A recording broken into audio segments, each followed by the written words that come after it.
Oi, galera! Sejam muito bem-vindos ao canal da Caravela. No episódio de hoje do nosso webinar, vamos falar sobre os desafios e riscos da pejotização.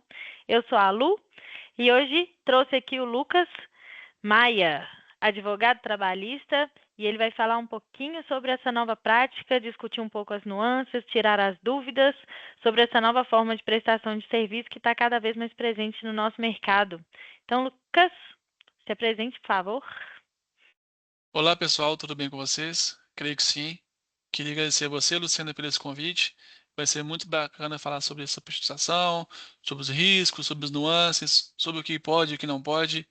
Vamos falar um pouco mais desse mercado, né? Como você disse, cada vez mais está aflorado aí para você, empreendedor, para você, dono de agência.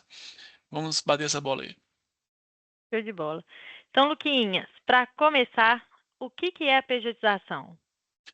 Pessoal, é o seguinte, a pejotização ela é um fenômeno, né, que ocorre quando uma empresa contrata um trabalhador como pessoa jurídica, ao invés de ser um seletista, ou seja, um CLT, tá? E essa relação de trabalho, né, ela tem características de vínculo empregatício, como habitualidade, subordinação, pessoalidade e onerosidade. Show de bola. Luquinhas, explica para a galera qual que é a diferença entre a relação de ter um prestador de serviço na forma de PJ dentro da sua empresa e de ter um colaborador CLT. Boa. Essa pergunta é muito interessante, porque vamos lá. Geralmente, né, quando uma empresa contrata um profissional, né, CNPJ, digamos, ou uma contabilidade, ou um advogado, ou um arquiteto para fazer aquele serviço, ela está contratando o serviço e não a pessoa. Quando ela contrata um colaborador CLT, ela contrata a pessoa. Por isso que há pessoalidade. Suponhamos que você, dono de agência, empreendedor, você contrata o Lucas ou a Luciana para ser seu colaborador, né? Está embutido ali na relação de emprego, né, de trabalho de vocês, toda contrapartida, como carga horária, salário, subordinação, né? E quando você contrata um empregado, uma empresa, né, você contrata o serviço, não a pessoa. Então, quando você contrata um empregado, na ausência dele, ele não consegue mandar alguém no lugar. Diferentemente de uma empresa, quando você contrata um serviço contábil, quem vai exercer aquela atividade, aquele serviço, é a contabilidade, independentemente da pessoa que vai realizar o serviço. Show de bola. Geralmente o pessoal tem um pouquinho essa dificuldade, né, de entender que quando ele traz uma pessoa como PJ, ele está contratando uma empresa, né? E acaba ocorrendo um pouquinho desse conflito de tratar aquele PJ como um CLT, né? E quais são os riscos de uma empresa quando ela começa a tratar, né, quando tem essa mesma tratativa, é, do PJ como um CLT, quais são os riscos? Legal. Eu costumo dizer, né, aos clientes o seguinte, é dar nome aos bois. Né? Tem esse termo aqui muito comum aqui em Minas Gerais. Como que funciona? Quando você de fato contrata, por exemplo, você tem uma agência e você precisou de um bombeiro hidráulico para poder corrigir um problema na sua descarga do banheiro, ou um vazamento interno, etc. Você contrata um bombeiro, um profissional. E você vai trabalhar, você vai tratar ele ali como um bombeiro de fato. Você não vai falar assim, olha, você tem que chegar às 9 horas. Você não vai falar assim, ah, você tem que ir embora às 17 horas. O que você vai fazer é combinar com ele um horário de chegada para poder realizar o serviço. O que as agências fazem, né, empreendedores fazem, infelizmente, é fazer essa confusão, né? Até onde vai os direitos de um CLT, até onde vai os direitos de um PJ, uma empresa. Então, quando você adota esse expediente de fazer a pejotização, né, você tem que tratar como uma empresa. Então, você não consegue discutir ali relações de emprego, como, por exemplo, jornada, salário, né, subordinação. Então, se você, dono de agência, você tem um PJ aí para você no seu time, então você tem que tratar ele como uma empresa. Assim como você trata os seus clientes e outros profissionais que trabalham para você. O que você não pode fazer é o seguinte: contratou um PJ e combinar com ele horário de chegada, horário de saída, trocar e-mails como assim, faça isso, não faça isso. Você tem que saber separar o CLT da pessoa jurídica. E os riscos que ocorrem quando você trata um PJ como um seletista é no futuro ele poder pleitear, né, de você uma relação de emprego. E se ele conseguir comprovar em juízo toda essa relação de emprego, terá todas as multas e encargos de como se ele for CLT de todo o período que ele prestou serviço para você. Show, show. Ficou muito bem explicado. Eh, então, explica para o pessoal, então, como que deve ser feita essa relação da empresa contratando um PJ, não é? Como que deve ser feito todas essas tratativas, né? Como que seria a forma do contrato, como que isso deve ser feito? Perfeito. Temos certo é contrato, como você disse. Quando você contrata um CLT, aonde você vai fazer o contrato com ele? Na carteira de trabalho dele. Então, na carteira de trabalho, que você vai dizer qual é a função, qual é o cargo, qual a jornada e qual o salário, certo? Quando você contrata um PJ, você vai fazer um contrato de prestação de serviço. Nesse contrato, você vai dizer: o CNPJ tal está contratando outro CNPJ para fazer uma relação de serviço, não de emprego. Então, nesse serviço, você vai dizer que esse PJ vai fazer XPTO. Suponhamos que você contrata um web, né, para fazer um site para você. Beleza. Você vai falar assim, ó, quero que você faça o site pelo período tal, com esse serviço, esse valor, nesse prazo, colocar no contrato todas as condições daquela relação de serviço. Quando você contrata um CLT, novamente reiterando, na carteira de trabalho que vai ter as anotações. Mas, Lucas, tendo um contrato de PJ, me resguarda? Infelizmente, não. Né? Se você tem um contrato de PJ com todas as cláusulas ali, determinando, né, serviço, determinando tempo, determinando o valor do serviço a ser pago por ele, mas você o trata como CLT, como se fosse o empregado, de nada foi feito aquele contrato. Então, tem um termo muito comum na justiça do trabalho que é o seguinte, né, a prática do dia a dia que vai dizer a regra, né? Então, se você o trata como se fosse empregado, de nada vale aquele contrato como PJ. Isso é muito importante ressaltar para o pessoal, porque às vezes eh, tem ali, né, o contrato com todas as regras, tudo ali escrito da prestação de serviço, né? Você está contratando uma empresa, né?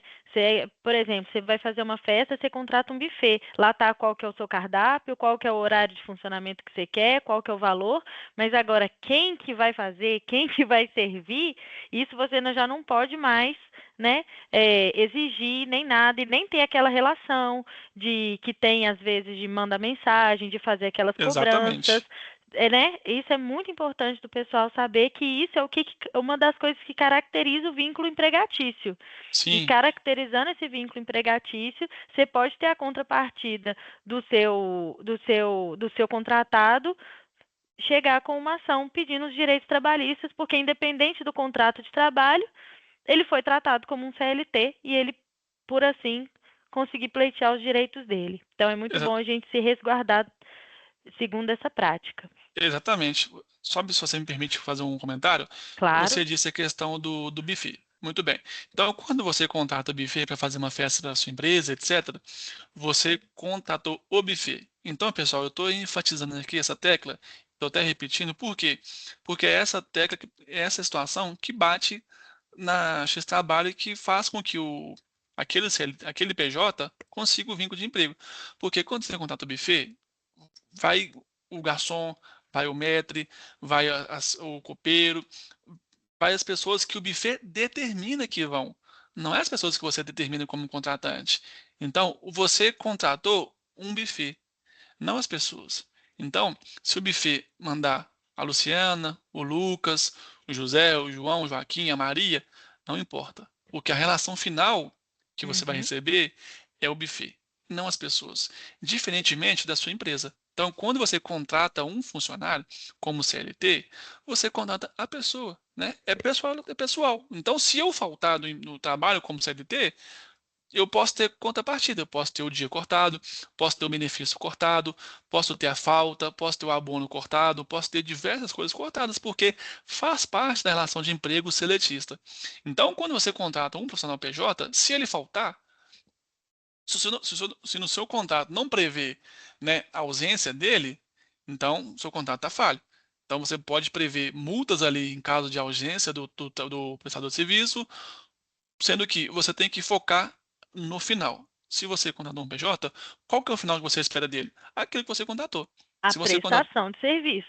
exato, se você contratou um suporte tem que ser entregue ao final daquele mês ou daquele período, entendeu? Show de bola.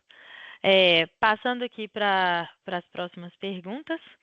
É, Agora a parte sobre que a gente recebe bastante dúvida aqui na empresa sobre a importância da emissão de nota fiscal dessas pessoas que prestam serviço como PJ. É obrigatório? Não é? Como que isso funciona? Muito bom. Pessoal, lá atrás, né, eu disse assim que tem que dar nome aos bois, né? Então, quando você contrata uma empresa, o que que a lei determina? Que aquela prestação de serviço, ela tem que ser seguida de que uma nota fiscal.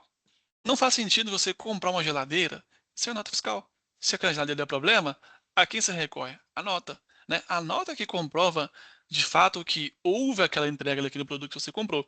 O mesmo vale para o serviço. Então, se você contratou qualquer profissional, seja ele advogado, contador, eletricista, bombeiro hidráulico, engenheiro, arquiteto ou seu PJ, você precisa do quê? A nota fiscal. Então, é a nota que, além do contrato, é a nota que vai resguardar que aquele serviço foi prestado durante aquele mês, ou aquele semestre, ou aquele período que você determinou no contrato. Outra coisa também que a gente gosta sempre de alertar, a importância de fazer o pagamento para a conta PJ. Por favor, fale um pouquinho sobre isso. Exatamente, né? Pessoal, a gente está, né, num cenário hoje em dia muito tecnológico, né? Onde as informações elas circulam com mais frequência. Então, quando você contrata um profissional na pessoa jurídica, o pagamento tem que ser para ele, pessoa jurídica. Então, se você tem esse PJ na sua empresa, no seu time, você tem que fazer o pagamento para o CNPJ, não para a pessoa física. Senão, ocorrem dois fatores, né? Primeiro, que a relação de serviço ela não foi convalidada, ou seja, você contratou um PJ, mas pagou um estranho, por mais que esse estranho é o titular da CNPJ, então, de forma contábil, legal, está errado. E também aquele profissional que está prestando para você o serviço, está fazendo o quê? A famosa confusão patrimonial. Ele está recebendo dinheiro que seria do CNPJ, no qual ele teria obrigações acessórias, como pagamento de imposto, certificado digital, contabilidade, se for o caso, e está recebendo a pessoa física. Então, ele não está falando para a Receita, Receita, eu tenho uma empresa, só que eu não recebo nada nela. Recebo na pessoa física. Ou ao contrário também, onde você deveria receber na pessoa física e estar recebendo na pessoa jurídica. Então é importante, se você contratou qualquer profissional, pague no CNPJ. Ah, ele pediu para pagar na minha esposa, ou no meu marido, ou no meu filho, porque está com restrição. Então é preciso que você discuta essas condições antes de contratar. Então, se o seu profissional está com esses embaraços, né, fiscais, aduaneiros ou financeiros, discute com ele, né? Fale com ele que você vai fazer o pagamento no CNPJ, não na pessoa física. Show de bola. É, Bom, continuando aqui, queria que você desse, Luquinhas, 3 dicas de boas práticas para quem adere aí esse novo modelo trabalhista, tá, por assim dizer, me corrija se eu estiver errado, mas esse novo modelo de prestação de trabalho. É, 3 dicas. Boa. A gente sempre recomenda fazer contratação como CLT, tá? Se você tem um legítimo funcionário, né, se ele está subordinado, se ele tem habitualidade, se ele tem pessoalidade, se ele tem onerosidade, que é salário, se ele é pessoa física, por mais que ele tenha um PJ, contrate ele como CLT, não como PJ. Agora, se de fato você precisa de um PJ mesmo, né, de um profissional que tenha um CNPJ, contrate no CNPJ. Então, como boa prática, é entender quais são as nuances que você necessita. Se você necessita de alguém que você precisa determinar horário, salário, cargas, funções, jornada, então é um CLT. Ah, não, se você precisa de um profissional que vai executar um serviço para você, que nele tem começo, meio e fim, para poder entregar, aí é um PJ. Aí é uma empresa que tem um CNPJ de fato. Então, Essa é uma boa prática. A segunda é documentação, pessoal. É muito importante documentar. A gente tem uma máxima no direito que é o seguinte: o que está nos autos, que é o processo, está no mundo. O que não está, não está no mundo. É a mesma coisa o contrato. Nós já estamos na modernidade, como já falei novamente. Então, papel é importante ainda, por mais que seja digital, né? Documentar, contrato, tudo isso é importante. Então, se você de fato contratou um profissional como CLT, anota na carteira de trabalho dele que ele é seu funcionário, que ele está regido a um salário, que ele tem uma carga horária e tudo mais. Se você contratou um PJ, né, um profissional liberal ou algo do tipo, é muito importante fazer contrato. E nesse contrato tem que ter as regras básicas, que é o nome das partes, né, no caso, o nome da empresa, tempo de duração, contrapartida, o que ele tem que entregar para você, aquilo que ele tem que cobrar de você, né? Que é salário, que é o pagamento do serviço prestado, tudo isso. Eu aposto que vocês, quando contratam um serviço contábil, um serviço jurídico, vocês têm um contrato, né? Com esses profissionais, falando qual que é o prazo, qual que é o momento, qual que é o valor do serviço, e assim sucessivamente. E por fim, o último ponto, a última boa prática, é ter um profissional, seja jurídico, contábil por trás. Porque contabilidade, jurídico é necessário, pessoal. Porque às vezes a gente acha que pegou na internet um modelo, ou um amigo compartilhou com você, é suficiente. Não é suficiente. Por quê? Todo profissional, seja contador, advogado ou qualquer operador do direito, ele vai fazer um contrato específico. Não existe modelo. Não existe contrato modelo, pessoal. Nem de empresa, nem de. Contrato feito no chat GPT. Não existe. Eu queria muito vir aqui para vocês. Pessoal, sabe esse modelo que você utiliza aí na gavetinha? Tá certo? Não, não tá certo. Porque todos os contratos, eles são específicos. Não existe contrato modelo. Ah, Lucas, mas o meu vizinho me tem um contrato aqui, ele usa há mais de 10 anos, nunca deu problema. Mas amanhã pode dar problema. Talvez nunca deu problema, porque para aquela prestação de serviço ele foi ok. Mas para aquilo que você necessita, não vai ser, tá? Então, quando você for contratar qualquer profissional de qualquer categoria, faça um contrato do zero. Coloque ali as condições daquele contrato: o tempo, o serviço, o valor, obrigação, direitos, tudo que determina um contrato. Show de bola. Luquinhas, uma última pergunta aqui que a gente também recebe bastante, que eu acho que vai ser legal também para elucidar mais essa diferença entre as relações de trabalho, é sobre benefícios, eh, encargos e etc. Porque o que que a gente muito vê são alguns empreendedores que vêm pela pejotização para tentar amenizar um pouquinho a carga tributária da contratação CLT. Mas também não fica claro o que tem que pagar e o que não tem que pagar, né? Então, assim, de acordo com, por exemplo, benefícios, tipo, 13º, sabe? Tem muita gente que fala, tem que pagar 13º, tem que pagar VR, tem que pagar vale-refeição ou transporte para o PJ. Então, dá mais uma clareada nessa diferença de relação. Legal, pessoal. Então, como eu disse anteriormente, é importante ter um contrato específico, não um modelo. Então, nesse contrato que você vai fazer com o seu PJ, você vai dizer o tempo, o que ele tem de contrapartida naquele contrato. Então, se você contrata um profissional, como PJ, como pessoa jurídica, né, em regra, tá? Ele não tem benefícios, porque ele não é CLT.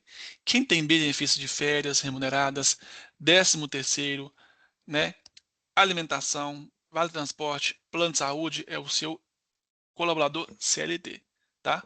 Por quê? A CLT determina convenção coletiva, que é aquela famosa CCT, que tem um sindicato da categoria, que fala que aquela função, então ela tem. A Constituição Federal determina que tem que ter. Só que na relação de pessoa jurídica não tem benefício, não tem plano de saúde, não tem 13º, não tem férias remunerada. Ah, mas se eu quiser colocar, você pode colocar, só que aí vai ser um CLT disfarçado de PJ. Então, aí é mais elemento que você dá a entender para no futuro ele poder pleitear. Se você coloca no contrato com o PJ, com o seu funcionário, que ele tem férias remuneradas, 13º, plano de saúde, alimentação, vale transporte, vale combustível, vale Natal, vale qualquer coisa, está errado. Então, é mais elementos que ele tem para poder no futuro falar assim: olha, juiz, naquela empresa eu tive um contrato PJ, só que ele era disfarçado de CLT. Tinha um contrato de CLT, só que ele era disfarçado de PJ. Tanto é que eu recebia férias, está aqui no contrato, 13º, plano de saúde, plano odontológico. Então, aquele contrato de nada valeu. Então, é muito importante você tomar cuidado de colocar por escrito essas condições. Agora, se na negociação com o seu PJ você quiser pagar esses benefícios, sugiro você colocar no serviço. Então, se você ia pagar R$ 7.000, só a título de exemplo, tá, pessoal? Se você quiser pagar R$ 7.000 por aquele serviço e quiser dar a ele outras questões, como por exemplo, 13º, férias remuneradas, um terço de férias, qualquer benefício, veja quanto que vai ficar por mês aquele valor. Ao final de 12 meses, você coloca naquela prestação. Suponhamos que você contratou alguém agora em janeiro de 25. Em dezembro de 25, se ela fosse um CLT, ela teria direito ao quê? 13º de férias, certo? Ao final desses 12 meses, você pode colocar acoplado ou fracionado aos 12 meses, já ir pagando mensalmente aquela férias remunerada, aquele 13º, ou ao final necessitar que ele emita uma outra nota, duas ou uma cheia daquele valor, e não colocar em contrato que ele tem férias, 13º. Show de bola. Falei mentira, tem mais uma pergunta aqui que realmente é importante também. É sobre a transição de CLT para PJ ou PJ para CLT. Como isso pode, isso não pode? Tem algum prazo? Como que essa transição deve ser feita? Legal. Prazo, gente, não existe, tá? Novamente, eu vou estar repetitivo. Não existe regra. Quando você contrata um CLT, ele é CLT. Quando você contrata um PJ, ele é PJ. Então, se você tem um CLT e quer transformar em PJ, você precisa fazer uma rescisão, pagar os direitos dele como CLT, e aí fazer um contrato de uma empresa para uma empresa, falando qual que é a regra e a condição daquele contrato. Prazo não tem. Então, se você demitir hoje, dia 21 de janeiro, tá? Vocês vão estar vendo esse vídeo no futuro. Mas se você demitir eles na data de hoje, no dia subsequente, você poderá sugerir que ele abra uma empresa e contratar como PJ. E também ao contrário, se você tem um PJ e quer transformar ele em CLT, você pode necessitar. Ele nem precisa da baixa da empresa, tá? Ele pode inativar a empresa ou falar que não precisa mais ser pago naquela empresa e fazer com ele no outro dia um contrato de CLT. E também, CLT pode ter empresa. Eu já fui CLT na minha vida, já também fui sócio de um CNPJ. Não são impedimento. O que só há impedimento é quando um CLT que tem uma empresa em seu nome é demitido, ele não consegue receber o seguro-desemprego, porque dá a entender que ele tem uma empresa que tem atividade, que tem faturamento, e isso dá conflito lá no Ministério do Trabalho. Show de bola, show, show, show de bola. Lucas, queria muito, né? Queria te agradecer muito pela participação, né? Por ser solícito à causa de vir aqui produzir esse conteúdo.